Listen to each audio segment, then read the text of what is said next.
जमीन पर भारत ने उखाड़े पांव, तो साइबर अटैक करने लगा चाइना। भारत के खिलाफ जिनपिंग का घातक एजेंडा। दुनिया भर में अपनी मनमानी से ध्यान भटकाने के लिए चीन अक्सर कुछ न कुछ करता रहता है। पिछले साल जब पूरी दुनिया में कोरोना महामारी फैली तो इसका आरोप ड्रैगन पर लगा, जिसके बाद दुनिया का ध्यान हटाने के लिए उसने लद्दाख में भारतीय सीमा के पास उकसावे वाली हरकतें शुरू कर दी। गलवान झड़प और 8 महीने तक सीमा पर तनाव के बाद अब जाकर चीन सीमा से पीछे हटने को तैयार हुआ है, लेकिन वो अपनी हरकतों से बाज आने को तैयार नहीं है। उसने अब साइबर हमलों के जरिए भारत को परेशान करने की रणनीति अपनाई है।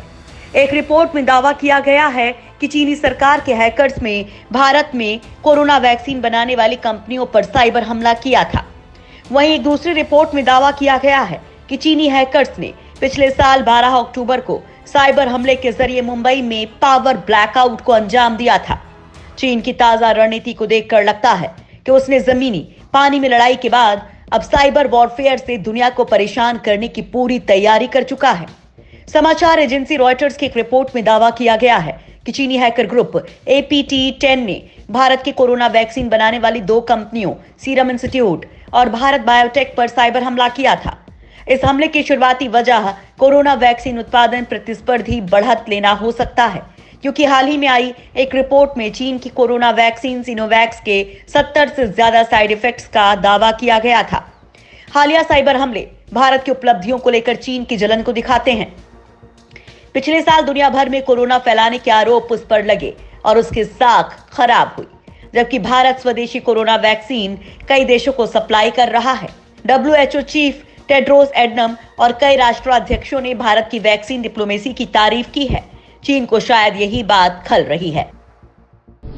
भारत को अंधेरे में डुबो देना चाह रहा चाइना। चीन साइबर वॉरफेयर में किस हद तक जा सकता है, इसका अंदाजा इस बात से लगाया जा सकता है कि लद्दाख में जारी गतिरोध के दौरान भी वो अपने हैकर्स की मदद से भारत में ब्लैकआउट कराने की फिराक में था। अमेरिकी अखबार न्यूयॉर्क टाइम्स ने एक स्टडी के हवाले से दावा किया है कि चीनी हैकर्स की फौज ने अक्टूबर में मात्र 5 दिनों के अंदर भारत के पावर ग्रिड, IT कंपनियों और बैंकिंग सेक्टर्स पर 40,500 बार साइबर अटैक किया था। इस स्टडी में कहा गया है कि जून में गलवान घाटी झड़प के 4 महीने बाद 12 अक्टूबर को मुंबई में हुए ब्लैकआउट में चीन का हाथ था। हालांकि ऐसा नहीं है कि चीन ने केवल भारत को साइबर हमलों के जरिए परेशान करने की कोशिश की है। अमेरिका, कनाडा, ताइवान समेत कई देशों पर होने वाले साइबर हमलों में अक्सर चीनी सरकार समर्थक हैकिंग ग्रुप का नाम सामने आता है। 2010 में गूगल ने दावा किया था कि उस पर कई साइबर हमले चीनी हैकर्स की तरफ से किए गए थे। अमेरिकी सरकार भी देश में कई बड़े साइबर हमलों में चीन का हाथ होने का आरोप लगा चुकी है।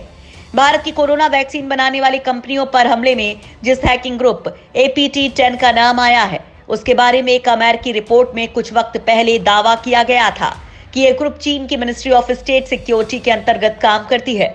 एक्सपर्ट्स भी मानते हैं कि चीन लंबे वक्त से साइबर हमले के जरिए दुनिया भर से महत्वपूर्ण जानकारियां चुराता रहा है। जमीन और पानी पर लड़ाई छेड़ने के बाद चीन साइबर वॉर के जरिए भारत पर दबाव बनाने की कोशिश कर रहा है। ड्रैगन ने साइबर युद्ध की क्षमता बढ़ाने के लिए काफी निवेश किया है। भारत का रुख इसे लेकर अब तक बचाव की मुद्रा वाला रहा है, जिस वजह से शी जिनपिंग की सरकार इस कमजोरी का फायदा उठाने की कोशिश कर रही है। इस बार भी भारत में चीनी हैकर्स के हमले की खबर का चीन ने खंडन किया है। चीन के विदेश मंत्रालय ने बयान जारी कर ऐसी अटकलों को गैर जिम्मेदाराना बताया है।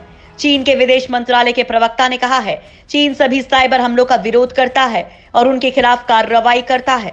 साइबर हमलों के मुद्दे पर अटकलों या फर्जी कहानी का कोई काम नहीं है। बिना किसी पर्याप्त सबूत के किसी पार्टी पर आरोप लगाना गैर जिम्मेदाराना है।